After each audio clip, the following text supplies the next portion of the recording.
അസ്സലാമു അലൈക്കും വറഹ്മത്തുള്ളാഹി വബറകാതുഹു. അൽഹംദുലില്ലാഹ് വസ്സലാത്തു വസ്സലാമു അലാ റസൂലില്ലാഹ് വഅലാ ആലിഹി വഅസ്ഹാബിഹി വമൻ വാല. സ്നേഹമുള്ള സഹോദരന്മാരെ, സഹോദരികളെ, ഒരു സത്യവിശ്വാസിയെ സംബന്ധിച്ചിടത്തോളം എപ്പോഴും തെളിവുകൾക്കും ന്യായങ്ങൾക്കും സത്യത്തിനോടുമായിരിക്കണം പ്രതിബദ്ധതയുണ്ടാകേണ്ടത്.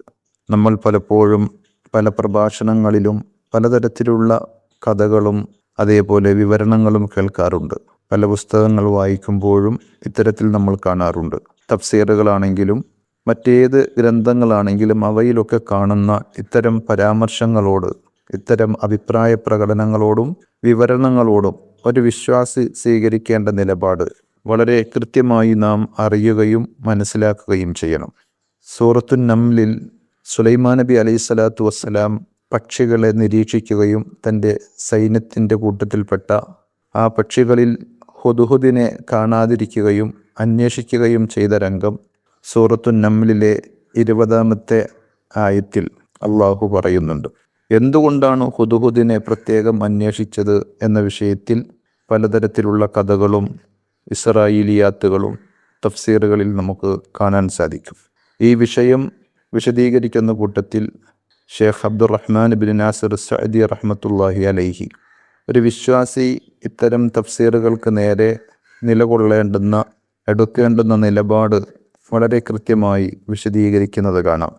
ആ സംഭവങ്ങൾ എടുത്തുദ്ധരിച്ചതിന് ശേഷം അദ്ദേഹം പറഞ്ഞു, വല്ലബീബുൽ ഫത്തിൻ, ഒരു യഥാർത്ഥ ബുദ്ധിയുള്ള ചിന്താശേഷിയുള്ള മനുഷ്യൻ, യഅരിഫു അന്ന ഹാദൽ ഖുർആനൽ കരീം അൽ അറബിയ്യുൽ മുബീൻ അല്ലദീ ഖാത്തബല്ലാഹു ബിഹിൽ ഖൽഖ കുല്ലഹും, അല്ലാഹു സുബ്ഹാനഹു വ തആല അവൻ്റെ സൃഷ്ടികളെ എല്ലാവരെയും അഭിസംബോധന ചെയ്ത ശുദ്ധമായ വ്യക്തമായ അറബി ഭാഷയിലുള്ള ഈ വിശുദ്ധ ഖുർആൻ, ആ ഖുർആനിലൂടെ അള്ളാഹു പറഞ്ഞ കാര്യങ്ങൾ അത് സർവരോടുമുള്ള അഭിസംബോധനയാണ്. പണ്ഡിതരുണ്ട്, പാമരരുണ്ട്, അതേപോലെ അവരോടൊക്കെ വഅമറഹും ബിത്തഫക്കുരി ഫീ മആനിഹി, അതിൻ്റെ ആശയത്തെ സംബന്ധിച്ച്, വചനങ്ങളെ സംബന്ധിച്ച് ഉറ്റാലോചിക്കുവാനും ചിന്തിക്കുവാനും പടച്ചറബ് കൽപ്പിക്കുകയും ചെയ്തിട്ടുണ്ട്.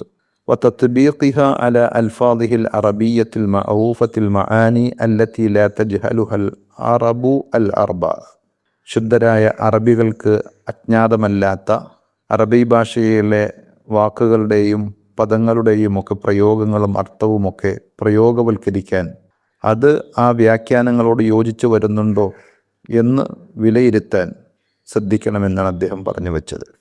അങ്ങനെ നമ്മൾ നോക്കുമ്പോൾ ഇദാ വജദ അഖ്വാലൻ മൻഖൂലത്തൻ അൻ ഗൈരി റസൂലില്ലാഹി സ്വല്ലല്ലാഹു അലൈഹി വസല്ലം, നബി സല്ലല്ലാഹു അലൈഹി വസല്ലമയിൽ നിന്നല്ലാതെ ഉദ്ധരിക്കപ്പെടുന്ന വാക്കുകൾ കണ്ടു കഴിഞ്ഞാൽ റദ്ദഹ ഇലാ ഹാദൽ അസ്ൽ, ഈ അടിസ്ഥാനത്തിലേക്കാണ് അതിനെ മടക്കേണ്ടത്. അതായത് പരിശുദ്ധ ഖുർആനിൻ്റെ ആശയങ്ങളോടും ഭാഷാ പ്രയോഗങ്ങളോടും അറബി ഭാഷയുടെ ശൈലിക്കും അതേപോലെ തന്നെ ആശയങ്ങൾക്കുമൊക്കെ യോജിക്കുന്നതാണോ ആ വ്യാഖ്യാനം, ആ അഭിപ്രായം എന്ന് വിലയിരുത്തേണ്ടതുണ്ട്.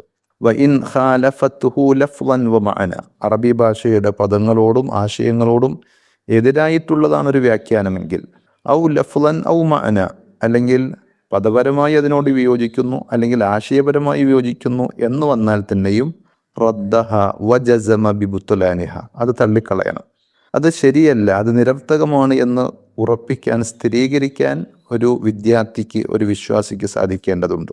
ലിഅന്ന ഇൻദഹു അസ്ലം മഅലൂമ, കാരണം വ്യക്തമായ തൻ്റെ വക്കലുള്ള അടിസ്ഥാനത്തിൻ്റെ പേരിലാണ് ആ നിലപാട് അവൻ സ്വീകരിക്കുന്നത്. മുനാഖിളൻ ലഹ വഹുവ മാ യഅരിഫുഹു മിൻ മഅനൽ കലാമി വദലാലതി, ഏതൊരു വാചകത്തിൻ്റെയും അർത്ഥവും ആശയവും മനസ്സിലാക്കി തരുന്ന, അതിനോട് വിരുദ്ധമായ എതിരായ ഒരു വിശദീകരണമാണ് എത്ര വലിയ പണ്ഡിതനാണെങ്കിലും അല്ലെങ്കിൽ മുമ്പ് ഉള്ളവരിൽ നിന്ന് കേട്ടുകേൾവിയിലൂടെ കിട്ടിയ വർത്തമാനങ്ങളാണെങ്കിലും അവർ വിശദീകരിക്കുമ്പോൾ അത് തൊണ്ട തൊടാതെ വിഴുങ്ങേണ്ട കാര്യമില്ല എന്നർത്ഥം. ഇങ്ങനെ പരിശുദ്ധ ഖുർആനിൻ്റെ ആശയങ്ങളെയും വിവരണങ്ങളെയും പ്രമാണബദ്ധമായി സമീപിക്കുവാനും കാര്യങ്ങൾ പഠിക്കുവാനും നാം ശ്രദ്ധിക്കണം. അള്ളാഹു നമുക്ക് തൗഫീഖ് പ്രദാനം ചെയ്യുമാറാകട്ടെ. വിസ്ഡം ഇസ്ലാമിക് ഓർഗനൈസേഷൻ അവതരിപ്പിക്കുന്ന നേർവഴി, എല്ലാ ദിവസവും ഏതാനും മിനിറ്റുകൾ സാമൂഹിക, വൈയക്തിക, കുടുംബരംഗങ്ങളെ വിശകലന വിധേയമാക്കുന്നു. അറിയുക, അറിയിക്കുക, നേർവഴി. Peace radio. Tune to reality.